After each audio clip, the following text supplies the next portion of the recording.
ਮਿੱਤਰੋ ਕੀ ਹਾਲ ਨੇ ਤੁਹਾਡੇ? ਤੁਸੀਂ ਸਾਰੇ ਠੀਕ ਹੋ, ਸੈੱਟ ਹੋ? ਉਮੀਦ ਹੈ ਤੁਸੀਂ ਸਾਰੇ ਘਰ ਬੈਠੇ ਹੋਏ ਹੋ ਤੇ ਤੁਸੀਂ SOPs ਫੋਲੋ ਕਰ ਰਹੇ ਹੋ।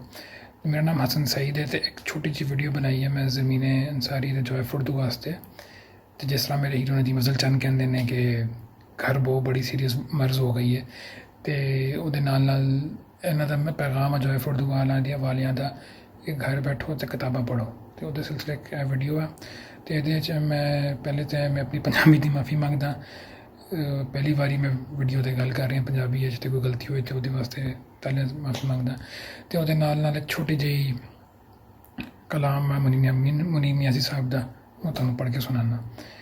ਕੁਝ ਸ਼ੌਕ ਸੀ ਯਾਰ ਫਕੀਰੀ ਦਾ, ਕੁਝ ਇਸ਼ਕ ਨੇ ਦਰ ਦਰ ਰੋਲ ਦਿੱਤਾ, ਕੁਝ ਸਾਜਨ ਕਸਰ ਨਾ ਛੋੜੀ ਸੀ, ਕੁਝ ਜ਼ਹਿਰ ਰੱਖੀ ਬਾਂਗ ਖੋਲ ਦਿੱਤਾ, ਕੁਝ ਹਿਜਰ ਫਿਰਾਕ ਦਾ ਰੰਗ ਚੜਿਆ, ਕੁਝ ਦਰਦ ਮਾਹੀ ਅਨਮੋਲ ਦਿੱਤਾ, ਕੁਝ ਸੜ ਗਈ ਕਿਸਮਤ ਬਦ ਕਿਸਮਤਾਂ ਦੀ, ਕੁਝ ਪਿਆਰ ਵਿੱਚ ਜੁਦਾਈ ਰੋਲ ਦਿੱਤਾ, ਕੁਝ ਉਂਝ ਵੀ ਰਾਵਾਂ ਔਖੀਆਂ ਸਨ, ਕੁਝ ਉਂਝ ਵੀ ਰਾਵਾਂ ਔਖੀਆਂ ਸਨ, ਕੁਝ ਗਲ ਵਿੱਚ ਗਮਾਂ ਦਾ ਤੋਖ ਵੀ ਸੀ, ਕੁਝ ਸ਼ਹਿਰ ਦੇ ਲੋਕ ਵੀ ਜ਼ਾਲਮ ਸਨ, ਕੁਝ ਸਾਨੂੰ ਮਰਨ ਦਾ ਸ਼ੌਕ ਵੀ ਸੀ।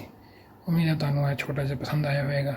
ਤੇ ਘਰ ਬਾਓ, ਫਿਰ ਸੇ ਕਹਾਂਗਾ ਘਰ ਬਾਓ ਤੇ ਕਿਤਾਬਾਂ ਪੜ੍ਹੋ ਤੇ ਖੁਸ਼ ਰਹੋ, ਸੁਖੀ ਰਹੋ, ਰੱਬ ਰੱਖ।